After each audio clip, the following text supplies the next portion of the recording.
నేను పలానా కులం కాబట్టి నాకు ఓటేయండి అని ఒకరు వస్తుంటే, నేను పలానా పార్టీ కాబట్టి నాకు ఓటేయండి అని ఒకరు వస్తున్నారు. సో నేను సెన్సిబుల్గా మాట్లాడానా సెన్స్లెస్గా మాట్లాడానని ఒకసారి ప్రజల్ని నా మేనిఫెస్టో చూడమని అడుగుతున్నాను. సార్, దేవుడు మనకి ఇచ్చింది 7 రంగులు. 3 రంగులు వైసీపీ పట్టిపోయింది, ఓ రంగు బీజేపీ, ఓ రంగు తెలుగుదేశం, ఇంకో రంగు ఇంకో పార్టీ జనసేన పట్టిపోయింది, లేదంటే కమ్యూనిస్టులు. కూటమి పార్టీ సపోర్ట్ కూడా అడుగుతాను. ఎడ్యుకేషన్, ఎంప్లాయ్మెంట్, జాబ్ సెక్యూరిటీ ఈ 3 నినాదాలతోటి ఉభయ గోదావరి జిల్లాల ఎమ్మెల్సీ, గ్రాడ్యుయేట్ ఎమ్మెల్సీ అభ్యర్థిగా మాజీ ఎంపీ జీవి హర్ష్ కుమార్ తనయుడు జీవి సుందర్ వస్తున్నారు. ఇప్పటికే కూడా నామినేషన్ల ప్రక్రియ షురూ అయింది, కొనసాగుతూ ఉంది. ఉభయ గోదావరి జిల్లాల ఎమ్మెల్సీ, గ్రాడ్యుయేట్ ఎమ్మెల్సీ సంబంధించి చాలామంది అభ్యర్థులు కూడా ఈ బరిలో ఉన్నామని ఇప్పటికే ప్రకటించారు. అయితే జీవి సుందర్ కూడా, నేను కూడా ఇందులో ఉన్నాను, నాకు అంటూ ఒక అవకాశం ఇస్తే నా ప్రత్యేకత అంటూ చూపిస్తానని చెప్తున్నారు. మనతో పాటు సుందర్ ఉన్నారు, ఆయనతో మాట్లాడి కొన్ని విషయాలు తెలుసుకుందాం. సార్, 3 నినాదాలతో మీరు ముందుకు వచ్చారు. ఏంటి సార్ మీ లక్ష్యం ఏంటి అసలు? ఇప్పటి వరకు గ్రాడ్యుయేట్ ఎమ్మెల్సీగా ఎన్నిక కాబట్టి ఎవరు కూడా గ్రాడ్యుయేట్ ఎమ్మెల్సీ అన్నది ఎంప్లాయ్మెంట్ జనరేషన్ చేయడానికి కానీ, లేదంటే నిరుద్యోగ సమస్యల గురించి మాట్లాడడానికి కానీ, నా ముందు పనిచేసిన వాళ్ళ పనితీరుని నేను రైట్ టు ఇన్ఫర్మేషన్ యాక్ట్ పెట్టి తీసుకోవడం జరిగింది. ఈ యాక్టివిటీస్ని వాళ్ళు ఎవరు కూడా సరిగ్గా కౌన్సిల్లో గవర్నమెంట్ ముందు పెట్టలే. నేను దాని ద్వారా నా మేనిఫెస్టో పెట్టుకున్నాను, మేజర్గా ఎడ్యుకేషన్, ఎంప్లాయ్మెంట్, జాబ్ సెక్యూరిటీ. ఇందులో కేటగారికల్గా నేను ఎంప్లాయ్మెంట్ ఎక్స్చేంజ్ సెంటర్ అని పెట్టాను, ఆంటర్‌ప్రెన్యూర్‌షిప్ డెవలప్మెంట్ సెల్ అని పెట్టాను, తర్వాత మెగా జాబ్ మేళా అని పెట్టాను. ఈ 3 పెట్టుకుని నేను ముందుకు వెళ్తున్నాను. ఇక్కడ ఈ రోజున మిగిలిన కంటెస్టింగ్ క్యాండిడేట్స్ ఎవరైతే ఉన్నారో వాళ్ళ మేనిఫెస్టో ఏమైనా ఉంటుందేమో చూద్దామని చూశాను. కానీ ఇప్పుడున్న పరిస్థితి, క్యాండిడేట్ల పరిస్థితి ఎలా ఉందంటే, నేను పలానా కులం కాబట్టి నాకు ఓటేయండి అని ఒకరు వస్తుంటే, నేను పలానా పార్టీ కాబట్టి నాకు ఓటేయండి అని ఒకరు వస్తున్నారు, ఇంకొకరు నేను పలానా యూనియన్ కాబట్టి నాకు ఓటేయండి అని వస్తున్నారు. అసలు గ్రాడ్యుయేట్ ఎమ్మెల్సీ అంటే ఇది నా మేనిఫెస్టో, నేను ప్రజలకు ఇది చేయబోతున్నాను అని చెప్పి ఓటు అడిగే ధైర్యం కూడా మిగిలిన క్యాండిడేట్స్కి లేదు. అందువల్ల మేనిఫెస్టో పట్టుకుని ప్రజల ముందుకెళ్ళి ఇది నేను చేయబోతున్నాను, గ్రాడ్యుయేట్ సమస్యలు ఇది, నేను హోంవర్క్ చేశాను, నేను స్టడీ చేశాను అని అడిగిన నాదిరే లేడు. అది పట్టుకుని నేను వస్తున్నాను, నన్ను ప్రజలను ఆశీర్వదించమని కోరుతున్నాను. జీవి హర్ష్ కుమార్ తనయుడిగా అంటే మీరు రాజకీయ వారసత్వాన్ని కొనసాగిస్తున్నారు ఈ ఎమ్మెల్సీ ఎన్నికల ద్వారా అనుకోవచ్చా? సార్, నాకు జీవి హర్ష్ కుమార్ గారి తనయుడిగా డెఫినెట్గా నాకు ఒక అడ్వాంటేజ్ ఉంటుంది. ఎందుకంటే ప్రజలు వాళ్ళ నాన్నగారు ఎంపీగా చేశారు, ఆయన ఒక మంచి ప్రజానాయకుడు, డెఫినెట్గా ఈ అబ్బాయి దగ్గర విషయం ఉంటుందేమో, ఇతను చెప్పింది విందాం, ఇతను గొడవ ఏంటో చూద్దాం అని ఒక అవకాశం ఇస్తారు. నేను సెన్సిబుల్గా మాట్లాడితే ఈ అబ్బాయి దగ్గర విషయం ఉందనుకుంటారు. నేను సెన్స్లెస్గా మాట్లాడాను అనుకోండి, వీడి దగ్గర విషయం లేదు వదిలేయండి అనుకుంటారు. సో నేను సెన్సిబుల్గా మాట్లాడానా సెన్స్లెస్గా మాట్లాడానని ఒకసారి ప్రజల్ని నా మేనిఫెస్టో చూడమని అడుగుతున్నాను, చూసి డెసిషన్ తీసుకోండి. మేనిఫెస్టో బాగానే ఉంది, అయితే మేనిఫెస్టో యొక్క ఫ్లేవర్ అయితే వైసీపీని పోలి ఉంది, దీని గురించి ఏం చెప్తారు? సార్, దేవుడు మనకి ఇచ్చింది 7 రంగులు. 3 రంగులు వైసీపీ పట్టిపోయింది, ఓ రంగు బీజేపీ, ఓ రంగు తెలుగుదేశం, ఇంకో రంగు ఇంకో పార్టీ జనసేన పట్టిపోయింది, లేదంటే కమ్యూనిస్టులు.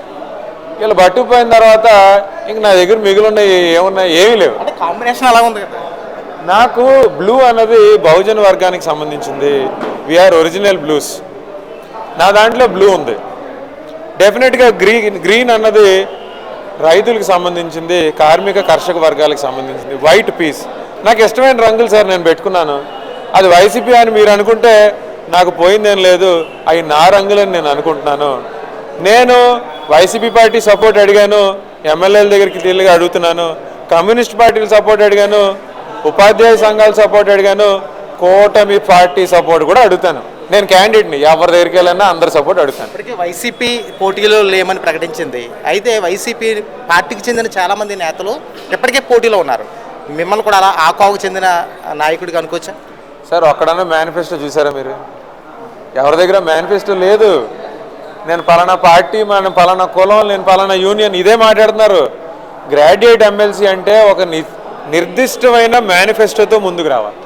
నిర్దిష్టమైన విషయాన్ని ఒక క్లారిటీతో ప్రజలకు నేను చేస్తాను అన్న ఆలోచన లేకుండా వస్తున్నారు వచ్చే క్యాండిడేట్లు. మేనిఫెస్టో చూపించి వచ్చిన వాళ్ళకి ఓటేయండి, నా మేనిఫెస్టో చూడండి. ఇంకొకటి 99% మేనిఫెస్టోలు లేదంటే రాజకీయ నాయకులు ఇచ్చే ప్రామిసులు ఫెయిల్ అవుతాయి, కానీ నాది ఫెయిల్ అయ్యే ప్రామిస్ కాదు. ఎందుకు అంత ఖచ్చితంగా చెప్తున్నానంటే నా ప్రామిస్లు ఏవి కూడా ప్రభుత్వాల నుంచి ఫైనాన్షియల్ ఇంప్లికేషన్ లేదు. ఫైనాన్షియల్ ఇంప్లికేషన్ లేని ప్రామిసులు నేను పెట్టుకున్నాను, ఆచరణకి సాధ్యమైన ప్రామిసులు నేను పెట్టుకున్నాను. మీరు ఆచరణ సాధ్యమైనవి అని చెప్తున్నారు, కానీ ప్రభుత్వ సహకారం లేకుండా మీరు చెప్పిన ఇంప్లిమెంట్ చేస్తానంటున్నటువంటి ఈ హామీలు నెరవేరే అవకాశాలు ఉన్నాయా? సార్, నేను ఎంప్లాయ్మెంట్ ఎక్స్చేంజ్ సెంటర్ పెడతా అన్నాను. దీనికి ప్రభుత్వం నుంచి ఏం కావాలి? కలెక్టర్ గారు పనిచేయాలి, లేదంటే కలెక్టర్ పని చేయనంటారా? ఎంప్లాయ్మెంట్ ఎక్స్చేంజ్ ఆఫీసర్స్ ఆల్రెడీ రెడీగా ఉన్నారు, వాళ్ళతో పని చేయించుకుంటాను అంటున్నాను. లేదంటే మెగా జాబ్ మేళా అన్నాను. ఏ యూనివర్సిటీలో అన్నా మెగా జాబ్ మేళా పెట్టచ్చు కదా, దీనికి రూపాయి ఖర్చు అవ్వదు. ఆంటర్ప్రెన్యూర్షిప్ డెవలప్మెంట్ సెల్ ద్వారా ఉపాధి అంటే స్మాల్ స్కేల్ ఇండస్ట్రీస్కి బ్యాంక్ లోన్ సదుపాయం కల్పిస్తానంటున్నాను. పిఎంఈజీపీ స్కీమ్ ఉంది, లేదంటే ముద్రా స్కీమ్ ఉంది, లేదంటే స్టాండప్ ఇండియా స్కీమ్ ఉంది. ఇది ఖచ్చితంగా స్కీమ్స్ సెంట్రల్ గవర్నమెంట్ స్కీమ్స్ అమలు అయ్యాయి. అక్కడ ఎవరైతే ఉన్నారో వాళ్ళు పని చేయాలి. మనుషులతో పని చేయించుకోవడం నాకు అలవాటే, నేను చేయించుకుంటాను.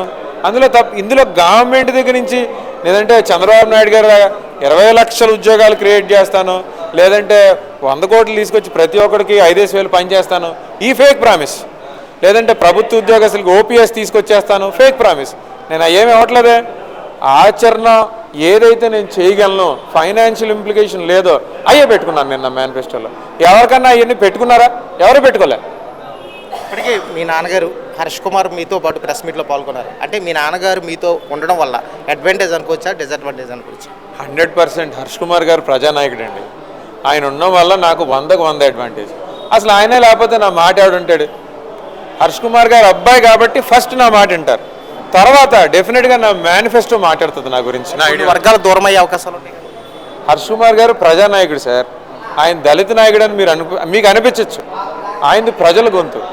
ఎందుకంటే ఆయన ఎక్కువగా దళితులకి సంబంధించిన వాళ్ళకి అన్యాయం జరిగినప్పుడు ఎదురుండి వాళ్ళ సమస్యలపై మాట్లాడతారు కాబట్టి ఆయన దళిత నాయకుడిగా పోట్రీ అవ్వచ్చు. కానీ ఒక బ్రాహ్మణ్ కుటుంబం కోసం 48 రోజులు జైల్లో ఉన్న మనిషి సార్. లేదంటే ముద్రగడ పద్మనాభం గారుని అన్యాయంగా కొట్టి అరెస్ట్ చేసి చెత్తకు కొట్టేస్తే ఆయన కోసం అండగా నిలిచిన వ్యక్తి సార్.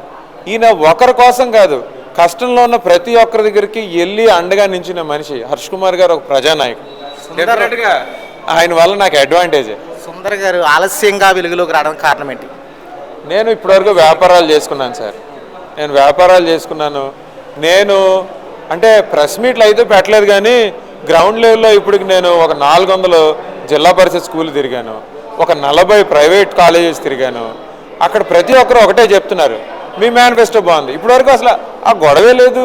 ఎవడో ఏ క్యాండిడేట్ కూడా మేనిఫెస్టో పట్టుకుని మా దగ్గరికి వచ్చిన నాదులు లేడు. డెఫినెట్గా మీకు సపోర్ట్ చేస్తా అన్నారు. కాకపోతే ఇంక ఫైనల్గా ప్రెస్ మీట్లు పెట్టాలి కాబట్టి ప్రెస్ మీట్ పెట్టి ముందుకు వస్తున్నాను. ప్రజల్లో అయితే ఉన్నాను, ప్రెస్ ముందుకు రాలేదు. కార్యాచరణ అంటే ఎలక్షన్ గురించి అంటారా? ఎలక్షన్ గురించి అయితే నేను మండల కమిటీలు వేసుకున్నాను, బూత్ కమిటీలు వేసుకున్నాను. నా వెనకాల ఒక 2,000 మంది సైన్యం నా మేనిఫెస్టో ప్రజల్లోకి తీసుకెళ్ళడానికి ముందుకెళ్లారు. డెఫినెట్గా దాని ద్వారా నేను ప్రజల్లోకి వెళ్ళి ప్రజాదరణతోటే నేను ముందుకు వస్తాను. ఇది పరిస్థితి. మాజీ ఎంపీ జీవి హర్ష్ కుమార్ తనయునిగా తనకి అడ్వాంటేజ్ ఉంటుందని జీవి సుందర్ చెప్తున్నారు. అదేవిధంగా తనకంటూ ఒక ప్రత్యేకమైన ఐడియాలజీతో ఈ ఉభయ గోదావరి పట్టభద్రుల ఎమ్మెల్సీ నియోజకవర్గం నుంచి ఒక అభ్యర్థిగా తన పోటీలో ఉన్నాను. అంతేగాని నాకంటూ ఫ్లేవర్ అంటూ లేదు, అంటే పార్టీల రంగు లేదు, నేను అందరి మనిషిని అని చెప్తున్నారు జీవి సుందర్. ఏబీపీ దేశం నుంచి సుధీర్.